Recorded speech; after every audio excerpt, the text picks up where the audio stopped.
Muli po, magandang araw mga minamahal nating mga kaibigan, mga kapatid at mga subscribers po ng ating Solid Rock Ministry Lesson Quarterly Review. Kami po ngayon ay muling bumabati sa inyo ng magandang araw. Narito po ang mga pangalang ating babanggitin ngayon, si James Botabara Sr. ng Tabaco City, Leo Ibora ng Iloilo City, Teresita Dinea ng Project 8. Kumusta po mga kapatid dyan sa Project 8? Adventist Church, Mylene Villajuan ng General Emilio Aguinaldo, Rosana Elcano, Ricky Pan Proelda, Edna Colendres ng 13 Martires, Crisa Corrales ng Milan, Italy, Edna Palabasan, Prese Lazo, Miles Orpia ng San Miguel, Bulacan, Francine Sosa ng Parañaque, Renalyn Montano ng 13 Martires, Arnold Acopio ng Lawaan, Samar, Edna Colendres, Marlon Magsayo, John Gabriel, Leonardo Padriguela, Alms Corpus, si Aida Almasco, Ruel Denden and Family, Alma Basi Bellalba, Rom Corrales Jr., Elsie Parenas, Burns Pronda, Rico Garlan ng Tansa Cavite, Jerome, Emeline Brabante, Edith Tablaso ng Pasig City, Sayo Walang, Abed John Istores, Edwin Peras, Lea Santos, Alfredo Abaw, Emily Villanueva, Ivan Delgado ng Bansod Oriental Mindoro, Jonathan Haum, Silang Cavite, Jofred Falconite ng Spring Valley Church, Jonathan Haum ng Silang Cavite, Jofred Falconite ng Spring Valley Church, Edmond Sabio, Marilo Namilit ng Parañaque Church, si Maria Abacan, Abel Resoltay, Venus Panaglima, Ate Ina, Lito Lura ng Matnog, Nisitas de la Roca ng Babakong Batangas, Liz Mara ng Antipolo Rizal, Jos Teves, Grace Ann, Jeline Ann, MCC, Bacoor, Cavite, Edgardo Estabillo ng San Antonio, Nueva Ecija, Melvin Lastima ng Punta Uno, Tanza, at Aris Popa Nabel Benedicto. Mga minamahal nating mga kaibigan, muli po ulitin po natin, kung kayo man po ay tumatangkilik ng ating programang ito, ng ating episode na ito, mangyari lamang pong i-like ninyo at i-share, tapos mag-comment po kayo para po makita namin ang inyong pangalan at makasama rin po kayo sa aming pagbating ginagawa. Tayo po ngayon ay nasa ika-4 ng topic ng ating lesson quarterly na may pamagat, ang Panginoon ay nakikinig at nagliligtas. Hihingin po natin ang pakikisama ng ating Panginoon sa araw na ito. Tayo po'y manalangin. Panginoon po makapangyarihan sa lahat, kami po ay muling nagpupuri sa inyo. Aming dinadakila, Panginoon, ang inyo pong pangalan sapagkat napakabuti mo po. Kayo po ang nagbibigay ng lahat-lahat ng aming mga pangailangan. Kayo po ang sumusubaybay, kayo po ang nag-iingat, at lahat po ng aming mga kinakailangan sa araw-araw ay patuloy mo po kaming binibiyayaan. Panginoon, sa pagkakataon po ito, muli po naming pag-aaralan ng inyong banal na salita sa pamamagitan po ng episode na ito sa Solid Rock Ministry. Ikaw po ang sumaamin, lalo na po kay Pastor Levy Perdon, sa kanya pong pag-discuss muli ng lesson ngayong week na ito. Ang inyo pong pagpapatawad, Panginoon, ang patuloy po nawang igawad sa amin, kasabay din po ng paghingi namin ng patnubay sa lahat po ng nakikinig at nanonood ng programang ito. Amin pong patuloy na itinadalangin ang kalagayan po ng aming videographer, si Kuya Wilmore Perdon. Kayo po ang patuloy na sumakanya at magpagaling sa kanyang karamdaman. Pagpalain din po si Mr. and Mrs. Bokojemski, na sila po ang namamahala at gumagabay sa programang ito. Ganun din po ang aming editor, si Brother James Burse. Kayo po ang patuloy na gumabay sa bawat isa sa amin. Ito po ang dalangin namin sa pangalan ng aming Panginoong Hesus. At ang ating pong susing talata sa pagkakataong ito ay nasa mga awit 34:17. Kapag ang matuwid ay humingi ng saklolo ang Panginoon ay nakikinig at iniligtas sila sa lahat nilang mga gulo. Ang sabi po, paulit-ulit sa aklat ng mga awit ay isinasaysay ang katotohanang ang Diyos na Panginoon natin ay siyang lumikha, siyang hari at hukom ng lahat at sa lahat na nagnanais ng malapitang relasyon sa kanyang bayan. Ang Diyos ay malapit sa lahat ng nasa langit at lupa. Bagaman ang kanyang trono ay itinatag sa langit, nakasakay siya sa mga ulap, siya rin ay malapit sa lahat ng tumatawag sa kanya. Sa lahat na tumatawag sa kanya sa katotohanan. Walang pag-aalinlangan at inihahayag na ng Panginoon ay buhay na kumikilos sa ngalan ng mga tumatawag sa kanya. Kaya marapat nating tandaan na ang ganitong relasyon ay nangangailangan ng ating pananampalataya at pagsunod ng buong puso sa kanyang mga kautusan. Walang ibang paraan ang maaaring tanggapin ng Diyos tulad ng ipinakikita sa mga karanasan ng bayang Israel. At narito po ang mga katanungan na ating pong pag-uusapan at ating tatalakayin sa araw na ito. Number 1, papaano ipinakikilala ng mga awit ang Panginoon at ang kanyang relasyon sa atin? Pangalawa, ano ang tiyak na pangako na ating mapanghahawakan mula sa ating Diyos? Number 3 po, anong uring tanggulan mayroon tayo sa Diyos? Number 4, anong dakilang aral ang matututunan natin mula sa karanasan ng Exodus ng bayang Israel? At panglima, saan nagmumula ang tulong ng Diyos sa kanyang mga lingkod? At ngayon po, balikan po natin ang question number 1, papaano ipinakikilala ng mga awit ang Panginoon at ang kanyang relasyon sa atin, Pastor Perdon? Maaari bang pakibasa mo dyan sa mga awit 139 verse 1 to 18? O Panginoon, siniyasat mo ako at nakilala mo ako. Iyong nalalaman kapag ako'y umuupo at kapag ako'y tumatayo.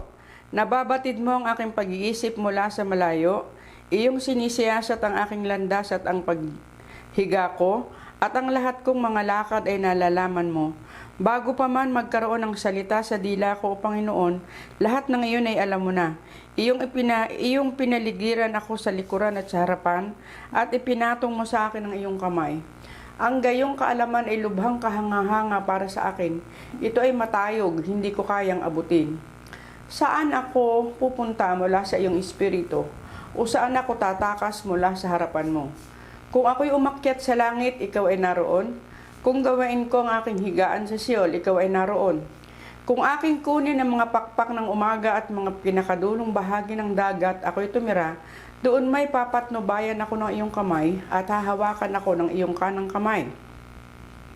Kung aking sabihin, takpanawa ako ng dilim, at maging gabi ang liwanag na nakapalibot sa akin.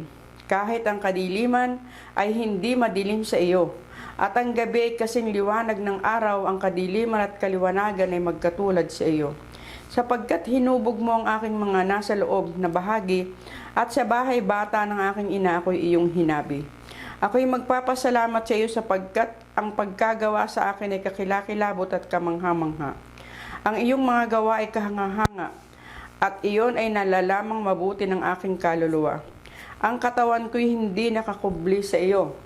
Nang ako'y lihim na ginagawa, mahusay na binuo sa kalaliman ng lupa. Nakita ng iyong mga mata ang aking wala pang anyong sangkap. At sa iyong aklat, bawat isa sa mga iyon ay nakasulat, ang mga araw na sa akin ay itinakda nang wala pang anuman sa kanila. Napakahalaga sa akin ang iyong mga pag-iisip, O Diyos. Napakalawak ng kabuuan ng mga iyon. Kung aking bibilangin ang mga iyon ay marami pa kaysa buhangin. Kapag ako'y nagising, ako'y kasama mo pa rin. So napakaliwanag po mga minamahal, Inilalarawan dito na ang Panginoon ay parating kasama natin saan man tayo naroon. So makikita po natin na He is so close to us. Alam niya lahat ng ating mga pangangailangan, alam niya lahat ng nangyayari sa atin, at parating siya ay naroon at kasama natin. Yun ang kagandahan nun, sapagkat hindi lang siya nakatanaw sa malayo, kundi siya sabi, siya ay kasama natin. Ibig sabihin mga minamahal, siya lamang ang makatutulong sa atin ng tamang pagtulong sapagkat siya ang nakakaalam ng lubusan kung ano ang nangyayari sa ating buhay. Alam na alam niya ang bawat detalye ng nangyayari sa ating buhay. Kaya't kung mayroon man na tayong marapat na lapitan, siya lamang sapagkat siya ang tunay na nakaalam. At higit sa nakakaalam, siya ay andon ang kanyang napakalaking concern na anupat saan man tayo matungo, saan man tayo mapunta, siya ay naroon. Walang sino man na wika makapagkukubli sa atin sa harapan ng Panginoon. Kaya mga minamahal, kapag may panahon na tayo ay feeling na para bagang tayo'y iniwanan, para bagang tayo'y pinabayaan, ang banal na kasulatan nagsasabi, ang Panginoon andyan lang sa katabi mo. Naghihintay lang na kausapin mo at iyong pahayag ang iyong mga damdamin. At ang kagandahan, mga minamahal, mga kapatid, ang ating Panginoon alam na alam kung ano ang tunay nating pangangailangan. Ang sabi nga ni Pablo, hindi tayo marunong manalangin. Hindi natin alam kung ano ang dapat nating hilingin. Datapwat ang ating Panginoong Diyos ay nakababatid at alam kung ano talaga ang ating tunay na mga pangangailangan. Kaya mga minamahal, huwag tayong mababalisa, magi tayong panatag, magtiwala lang tayo sa ating Panginoon sapagkat tayo kailanman hinding-hindi niya pinababayaan. Salamat po sa magandang kasagutan at pagpapaliwanag. Ngayon po sa pangalawang tanong, ano ang tiyak na mga pangako ng ating mapapanghawakan mula sa ating Diyos? Alright, napakaraming talata rito na itinala sa ating leksyon. Subalit tingnan lang po natin sa awit 121, ano ang sinasabi. Ang aking mga mata sa burol ay aking ititingin, ang aking bang saklolo ay saan manggagaling. Ang saklolo sa akin ay buhat sa Panginoon na siyang gumawa ng langit at lupa. Hindi niya pinapapahintulutang ang paamoy madulas. Siyang nag-iingat sa iyo ay hindi matutulog. Siyang nag-iingat ng Israel ay hindi iidlip na matutulog man. Ang Panginoon ay iyong tagapag-ingat. Ang Panginoon ay lilim mo sa iyong kanan. Hindi ka sasaktan ng araw kapag araw, ni ng buwan man kapag gabi. Iingatan ka ng Panginoon sa lahat ng kasamaan. Kanyang iingatan ang iyong kaluluwa. Ang iyong paglabas at ang iyong pagpasok ay kanyang iingatan mula sa panahong ito at magpakailanman. Yan. So, mga minamahal, ang sinasabi rito na ang Panginoon ay parating nariyan kasama natin at tayo ay kanyang sinasamahan sa gitna ng mga kabagabagan. So, ibig sabihin, mayroong mga darating sa ating mga kabagabagan, datapot ang Panginoon ay parating nariyan at handang tayo ay kanyang tulungan. Tayo ay kanyang protektahan. Mayroong mga panahon na tayo ay medyo nasasaktan. Ang wika nga ron ay iingatan kang huwag madulas. Subalit may mga panahon na tayo'y nadudulas, hindi po ba? Subalit ang pagkadulas na pinag-uusapan dito ay yung pagkadulas na patuloy sa ating pagkapahamak. Ibig sabihin, andyan yung mga pagsubok sa buhay, andyan yung mga hindi magandang karanasan, datapwat sa gitna ng lahat ng mga karanasan na ito, ang Panginoon nariyan at kasama mo. At ikaw ay kanyang aalalayan at katulad nga ng sinabi ni Apostol Pablo, ang lahat ng bagay ay kanyang ginagawa sa ikabubuti ng lahat ng umiibig sa kanya. At mga minamahal, tatanda po ninyo, sa lahat ng umiibig sa kanya. Nagkataon, hindi lang tayo ang umiibig sa kanya. Marami pa. Kaya yung nangyayari sa atin, maaaring ginagamit ng instrumento ng Panginoon alang-alang sa ikaliligtas ng iba. Alang-alang po sa ikaliligtas ng iba. Kaya huwag po tayong manghinawa o magtatampo kapag tayo ay magkaroon ng karanasan na tila man din mahirap unawain na para bagang hindi tayo pinakinggan. Ang totoo, tayo po'y pinakikinggan, hindi lang natin alam kung paano ang Diyos ay gumagawa, hindi lang para sa iyo, hindi lang para sa akin, kundi para sa iba pa na mga nagsisiibig sa Diyos. So, balit ang mahalaga, Tatandaan, ang Diyos parating nariyan sa katabi natin. Okay po, at ngayon po sa pangatlo nating katanungan, anong uring tanggulan mayroon tayo sa Diyos? Yan. Dito naman ay babasahin natin itong iba't ibang mga talata mula sa awit. Uumpisan po natin sa mga awit 17, 7 hanggang 9. Pagkatapos ay mga awit 31, 1 hanggang 3. At susunod po natin ang awit 91, 2 hanggang 7. Atin pong pakinggang mabuti ang pagkakasabi. Ipakita mong kagilagilalas ang tapat mong pagmamahal o tagapagligtas ng mga naghahanap ng kanlungan mula sa kanilang mga kaaway sa iyong kanang kamay. Gaya ng itim ng mata, ako ay iingatan mo. Sa lilim ng iyong mga pakpak, ako ay ikubli mo. Mula sa masama na nananansam sa akin, sa nakamamatay kong mga kaaway na pumapalibot sa akin. So, napakaganda po. Ang wika dyan, tayo baga ay kanyang iniingatan na tila man din yung itim ng kanyang mata. So, talagang tayo, alam natin na yung ating pinakaitim ng ating mata, talagang yan ay ating pinakaiingat-ingatan at hindi natin papayagan na yan ay masira o masaktan sapagkat talagang masakit kapag tinamaan yan. At ibig sabihin, sa Panginoon, napakasakit din kung tayo ay nasasaktan. At tayo ay kanyang mahal na mahal, kaya magtiwala tayo sa kanya. Sa awit 31, 1 hanggang 3, ano sabi? Sa iyo, O Panginoon, ako'y humahanap ng kanlungan. Huwag mong hayaang ako'y mapahiya kailanman. Iligtas mo ako sa pamamagitan ng iyong katwiran. Ikiling mo ang iyong pandinig sa akin. Iligtas mo ako agad. Maging batong kanlungan ka nawa sa akin, isang matibay na muog upang ako iligtas. Oo, ikaw ang aking malaking bato at aking tanggulan, alang-alang sa iyong pangalan ako'y iyong akayin at patnubayan. So, maliwanag po ang sinasabi, ang ating Panginoon ay ating batong tanggulan, muog na matibay. Kaya kinakailangang magtiwala tayo sa Kanya ng lubusan sapagkat katulad ng batong tanggulan, ay siya po naman ay maaasahan natin. Tingnan pa po natin sa 91, 2. Sasabihin ko sa Panginoon, aking muog at aking kanlungan, aking Diyos na siya kong pinagtitiwalaan, sapagkat ililigtas kaniya sa bitag ng maninilo at sa nakamamatay na salot. Kanyang tatakpan ka ng mga bagwis niya, at sa ilalim ng kanyang mga pakpak ay manganganlong ka. Ang kanyang katapatan ay baluti at panangga.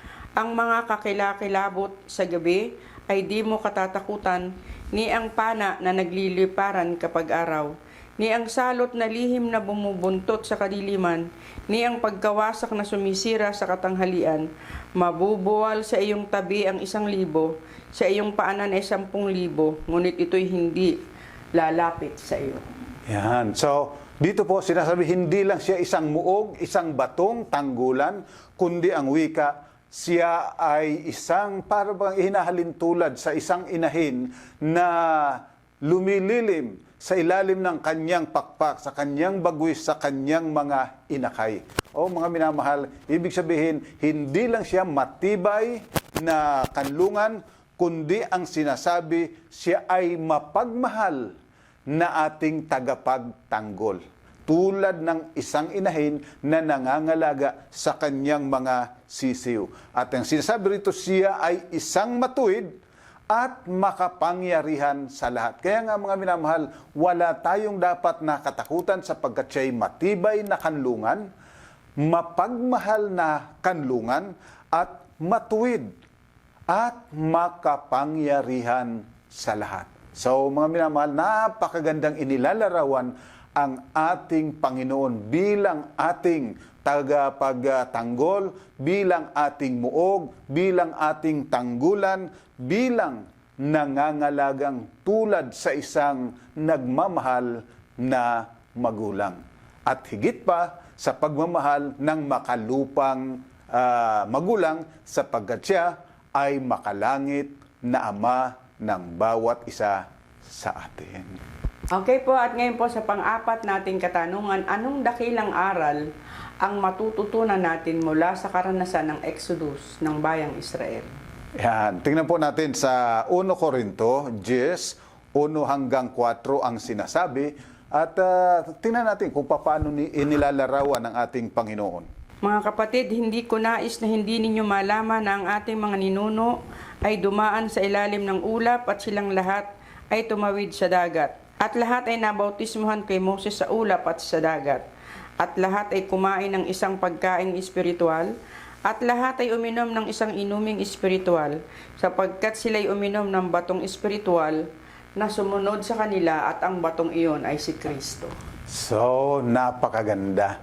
Yung palang bato na sumusunod sa kanila ay ang ating Panginoong Jesucristo. Yung ulap na lumililim sa kanila sa kainitan ng araw, ang ating Panginoon pala. Yung ulap na tumatanglaw sa kanila sa panahon ng kadiliman, sa pagdating ng gabi, ay ang ating Panginoong Jesucristo pala. So makita po ninyo, araw man o gabi, andyan ang ating Panginoon. Hindi lang natin nakikita, subalit yung mga comfort na ibinibigay sa atin, yung mga comfort na naranasan natin araw-araw at gabi, ay ang Panginoon pala ang nagbibigay nun sa atin. At ang wika, uminom pa sila doon sa bato.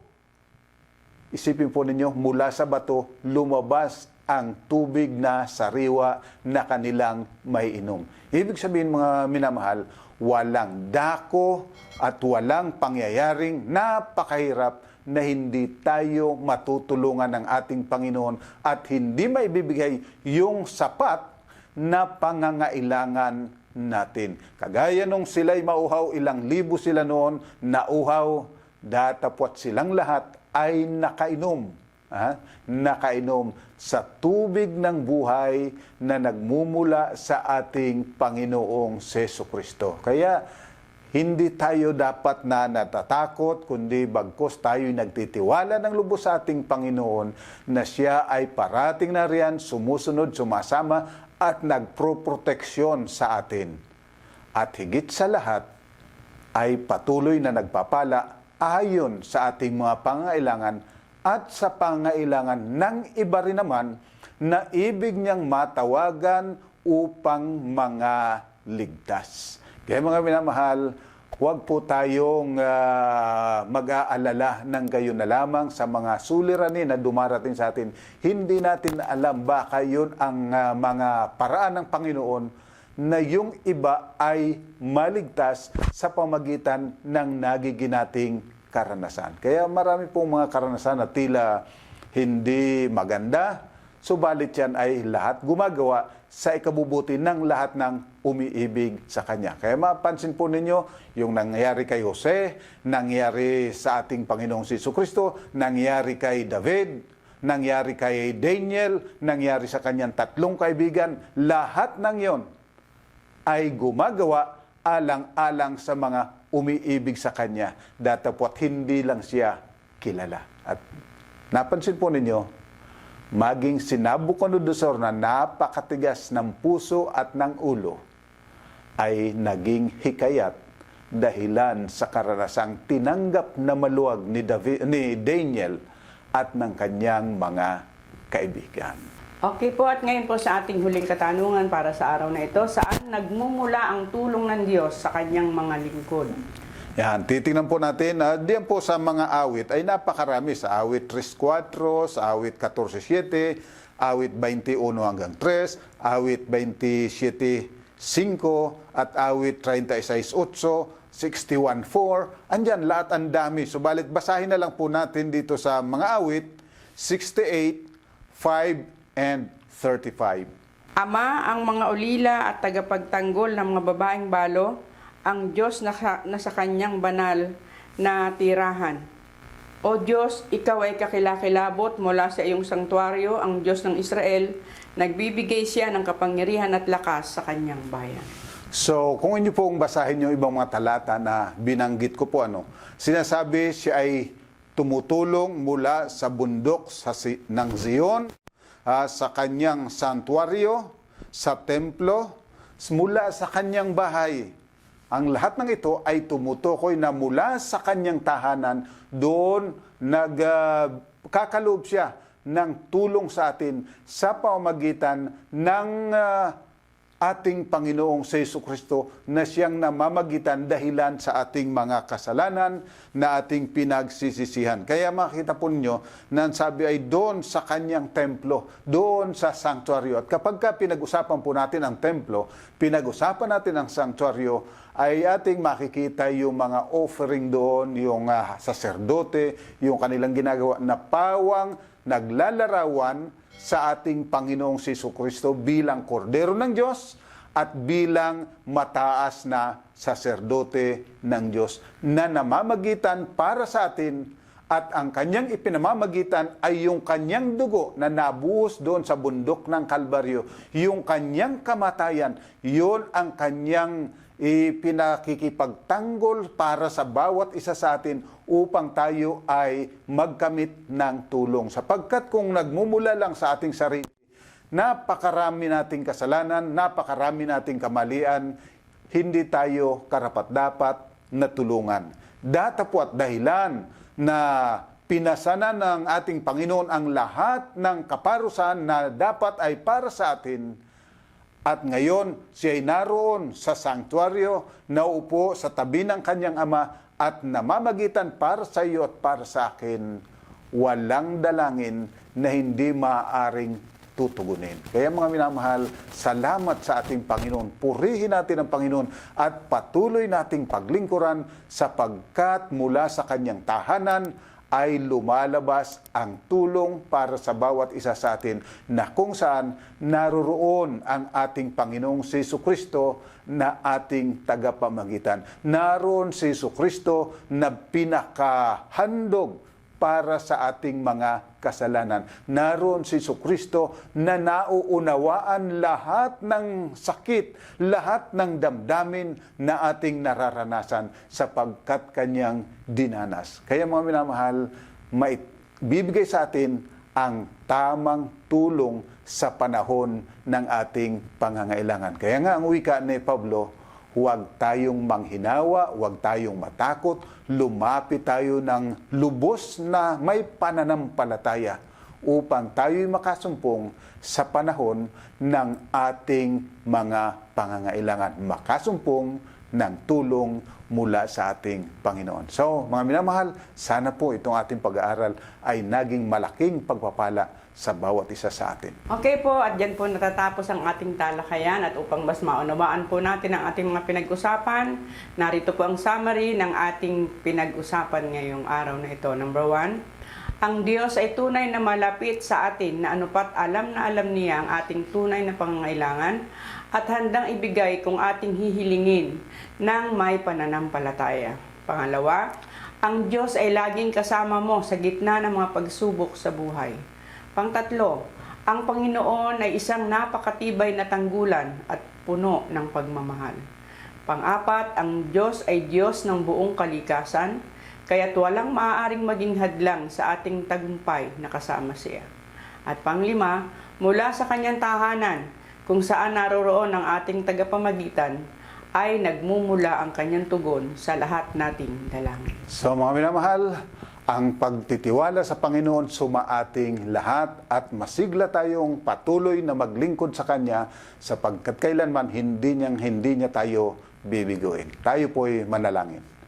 Ama po naming banal, sa oras pong ito kami lumalapit muli sa iyo na nagpupuri, nagpapasalamat sapagkat muli ay iyong ihinayag ang iyong dakilang pag-ibig para sa bawat isa sa amin. O salamat amang banal sapagkat ika'y gumagawa sa ikaliligtas ng lahat ng umiibig sa iyo. At salamat na kami ay kabilang sa mga instrumentong iyong ginagamit, alang-alang sa ikaliligtas ng marami pa. O Amang Banal, purihin nawa ang iyong pangalan, tulungan kami ng Banal na Espiritu na magkaroon ng ibayong pagtitiwala, ibayong pagmamahal, at magi kaming tapat sa iyo hanggang kamatayan, lalo't higit hanggang dumating ang aming Panginoon. O Amang Banal, salamat po na kami po ay iyong minamahal at patuloy ni ginagabayan. Akin pong dalangin, patuloy na pagpalain ang aming mga kapatid na ito na patuloy na sumusubaybay, patuloy na ginagamit ang pag-aaral na ito upang matulungan ang marami pa na makaunawa ng iyong dakilang pag-ibig at magkaroon ng pag-asa. O Mabanal, kami nawang lahat ay sama-samang mahanda sa pagbabalik ng aming Panginoon at makatahang kasama mo magpasa walang hanggan. Salamat po. Purihin ang iyong pangalan at ang pangalan ng aming Panginoong sa Jesus. Amen. So mga minamahal, maraming salamat pong muli sa inyong patuloy na pagsubaybay hanggang sa susunod na linggo. Sama-sama po tayo muli na mag-aral ng salita ng ating Panginoon.